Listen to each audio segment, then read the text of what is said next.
think for starters, just to put everything in perspective, this week is a great example of that. If you were here last evening for our annual Celebration of Black History concert, which was just a remarkable performance, the orchestra played works of African-American composers, gospel, and now they're turning around this afternoon and we'll start rehearsing with Jack the music of Casablanca. We'll be doing 4 performances where we're screening the film Casablanca. The orchestra will be playing the score, 4 sold-out performances, I should say. So if you don't have your tickets, you better hurry up because there are very few left. And you're not going to get to sit with your friends either, because I think we only have single tickets left. So just one example, and that of course comes after 3 weeks of the orchestra being immersed in the music of Russia for our Russian festival. So it's just amazing the kind of flexibility. You'll get more of a sense of that as we go through the season. So what we want to do this morning is talk a little bit with Krzysztof about the classical season, and then we'll share some music with you. We always want to have music as part of our events. And feature a number of members of the orchestra who are kind enough to join us this morning.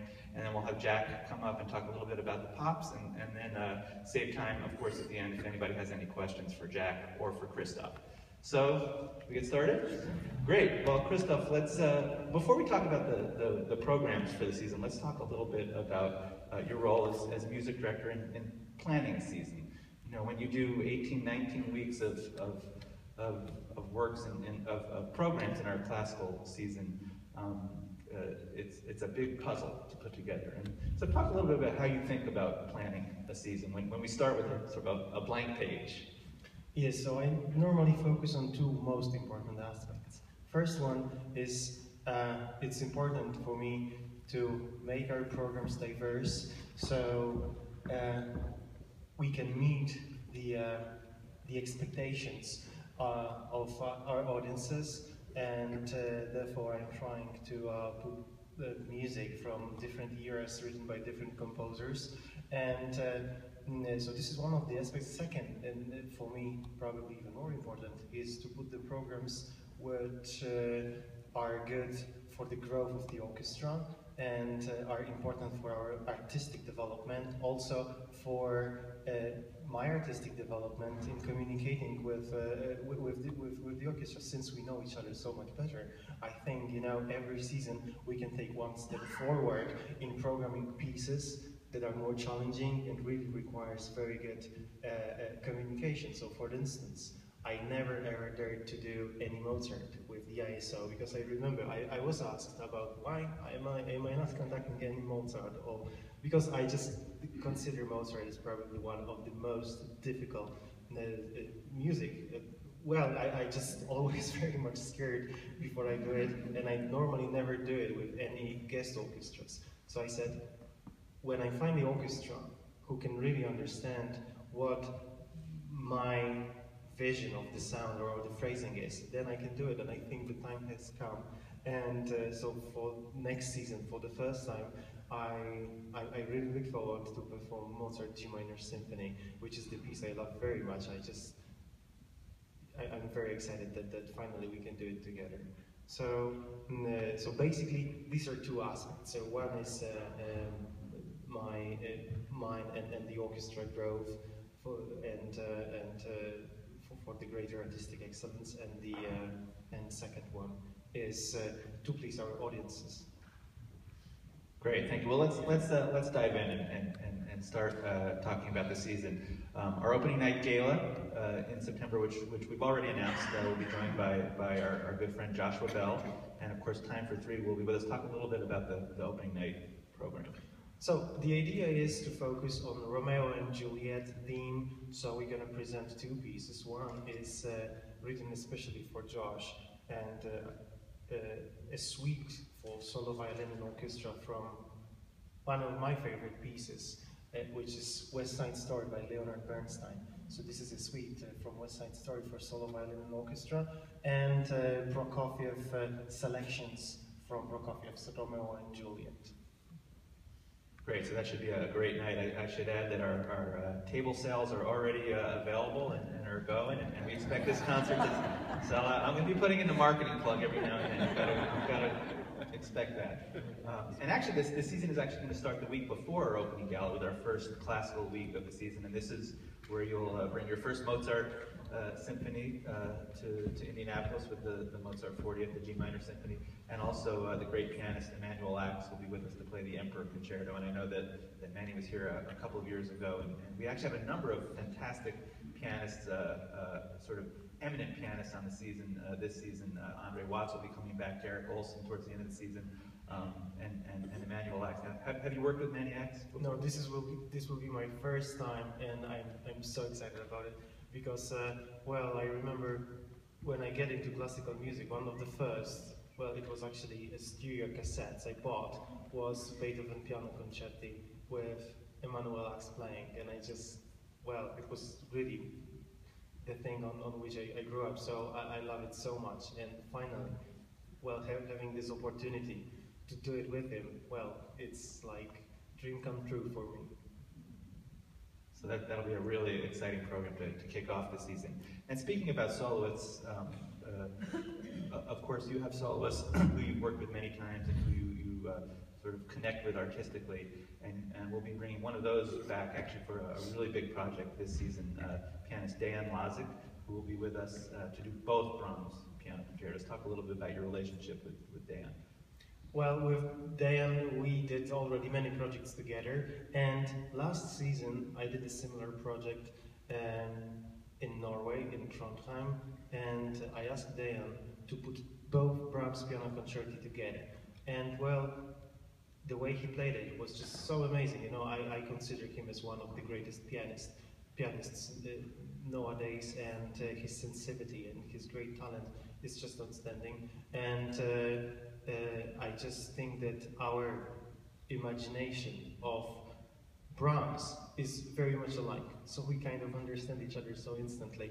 And we have already presented his arrangement of a violin concerto last season. He called it Brahms' third piano concerto, and so we thought that it would be great if we could present first and second. So I really look forward to this project. It's going to be week by week, so I think it's going to be something for the audience to have a possibility to hear both piano concertos week after week, I think. And these are mammoth pieces. I mean, these are essentially considered symphonies almost, if you will, by Brahms. Well, yes, and actually our plan is to place the concerto in the second parts after the intermission, because I really consider those pieces like symphonies with piano obbligato. And I mentioned just a few minutes ago our Russian festival recently completed, which I think was a terrific success.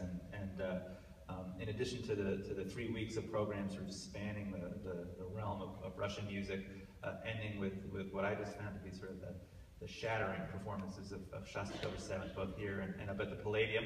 And I also want to say that so many musicians in our orchestra participated. We had pre-concert chamber music, post-concert chamber music at the Columbia Club. And when you put all that together, it was just really an exciting 3 weeks. So I want to, again, thank you and acknowledge the members of the orchestra who participated. And let's all please join me in giving them a round of applause. Much deserved.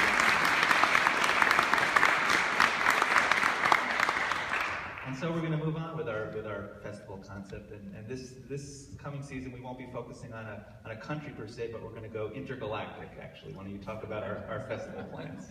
Yes, and actually I am very proud of this idea because in January 2016 we will make another festival. This time it's going to be Cosmos. So we're going to have 3 concerts, and first 2 are music from Cosmos, Cosmos in music and music in Cosmos. Then the third one will be all the classical music that Stanley Kubrick used in one of his greatest movies, 2001: The Space Odyssey. So we're going to present Also sprach Zarathustra by Richard Strauss, The Blue Danube by Johann Strauss, and all the other classical pieces together with Ligeti. And I think this is going to be really something. And I'm especially happy because this festival actually, it's an opportunity for me to bring, well, I think 2 things that I love the most: music and science. And I think it's really so great that we can do it. So we're planning many activities apart from our concerts and music. We're planning to collaborate with universities and do well as much as possible. So I really look forward to that, and I'm very proud that we're doing this. So let's talk about the first program, Music in Cosmos. This is a program sort of in which you've selected music that is included in the famous 1977 Voyager mission. You want to talk a little bit about this program? Yes, so there is the golden record that they put on the Voyager and send it into the space. And it's actually very interesting to realize that, that to represent us as humans, they select music, because what other aspect of the humans' output of our art would be better? So they did include part of the Beethoven Fifth Symphony, the sacrificial dance from the Rite of Spring, the one area from the Zauberflöte by Mozart, and we're going to present all those pieces here. And I think, you know, of course, it's impossible to answer the question if there are any other civilizations somewhere there, but if they would be, they would judge us as humans by the music they listen to.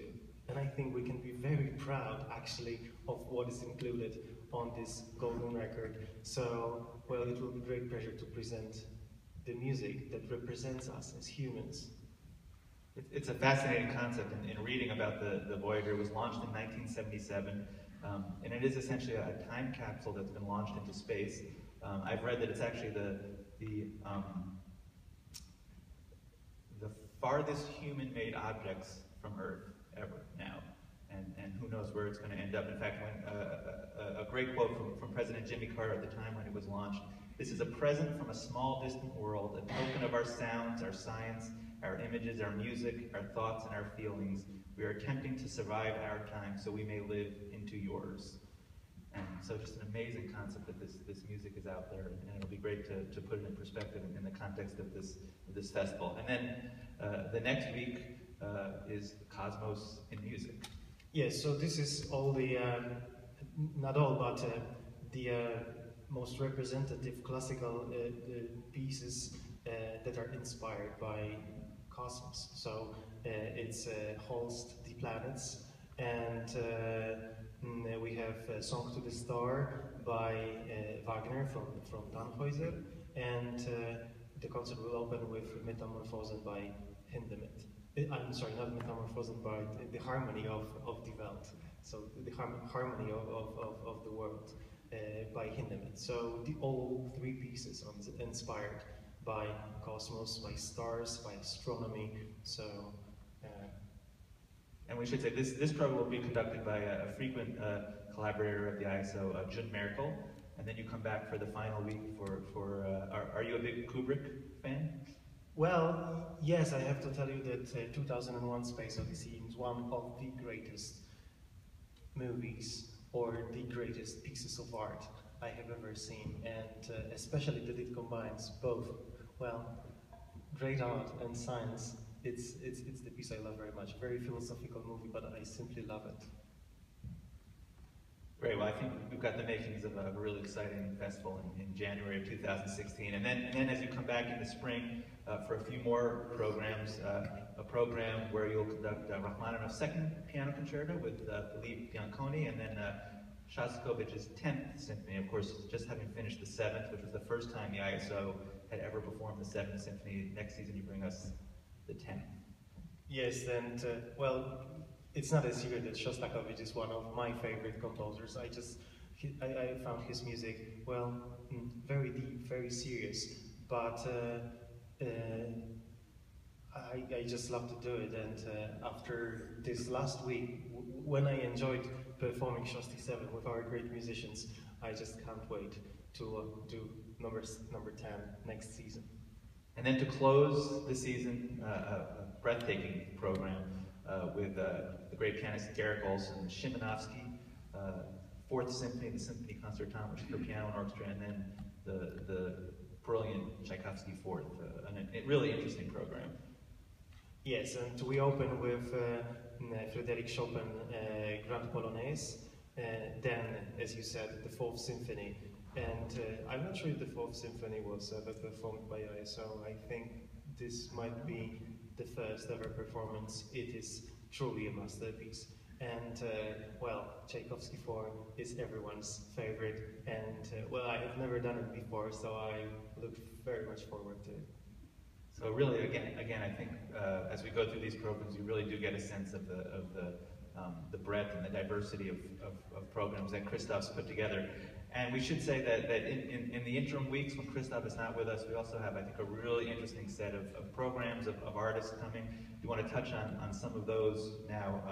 The great conductor Hans Graf will be back with us for 2 weeks. In the fall, he'll conduct the great Missa Solemnis by Beethoven with our friends from the Indianapolis Symphony Choir, and then in the spring, a program that will include the Pictures at an Exhibition, Mussorgsky, Ravel arrangement. So always great to have Hans back with the orchestra. Another returning conductor, Andre Boreyko, who was with us this season, will come back next season to conduct a colorful program featuring Faye's El Amor Brujo, works by Ginstling and the Strauss Don Quixote, and that will feature the principal cellist of the Cleveland Orchestra, Mark Kassauer, who will be back with the ISO for that performance. In the spring, Giancarlo Guerrero, the music director of the Nashville Symphony, will be with us for another program with the symphonic choir, the Duraflé Requiem, and Beethoven's Sixth Symphony. We also have a number of conductors who will be making their debut next season.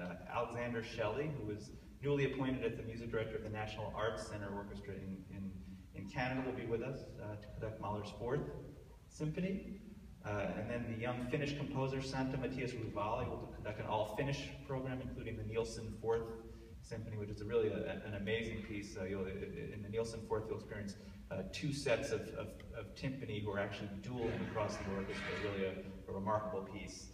And then the great Italian conductor Roberto Abbado will be with us, making his debut as well, along with the pianist who will be making his debut on that program, which I think is fair to say is the most remarkable debut of our season next season. That pianist is Menachem Pressler, who has been on the faculty at IU's Jacob School since 1955. I'll say that he's sort of in his season of debuts. In fact, last season he made his debut with the Berlin Philharmonic, and that was at the age of 90. And so we are delighted to welcome Menachem, who's the longtime pianist of the Beaux-Arts Trio, really one of the legendary artists of our time, will be on our stage for the first time next season. Other debuts will include Jin-Ju Chu, who last year was the gold medalist in the International Violin Competition of Indianapolis. Kari Kriko, a great clarinetist, playing the U.S. premiere of Hakkala's Clarinet Concerto. The organist Paul Jacobs will be making his debut as we bring back our organ in a program conducted by Matthew Halls, which includes the very little heard Guillemot Symphony No. 1 for organ and orchestra, a really interesting work. Conductor Edwin Outwater will be with us for a really interesting program that will combine music of Brahms and Sibelius with 2 new works. The vocalist Shara Warden will sing songs by Sarah Kirkland Snyder, and a work that the ISO has co-commissioned, the Caroline Shaw Violin Concerto, which Caroline will play with us next season. So a lot going on in our classical season. You've got the brochures in front of you. Make sure to pick them up, and the subscriptions are available starting today. Krzysztof, thank you again for another really exciting season. We look forward. We've got some fantastic concerts yet this season. Let's not forget, you'll be back with us next month for a great program, including Dvorak's Slavonic Dances, and then leading up to the conclusion of our season in the spring with 2 amazing programs, Mahler's Fifth and Beethoven's Ninth. So a lot to look forward to. Any last words? No, I'm just very happy that the entire team and Zach Frencho is helping me putting all those ideas together, and that it works so well, and that we can deliver such a great art here to Indianapolis. Great. Well, thank you, Krzysztof. Krzysztof will be back at the end. We'll save some time for questions. But now I'd like to actually turn instead of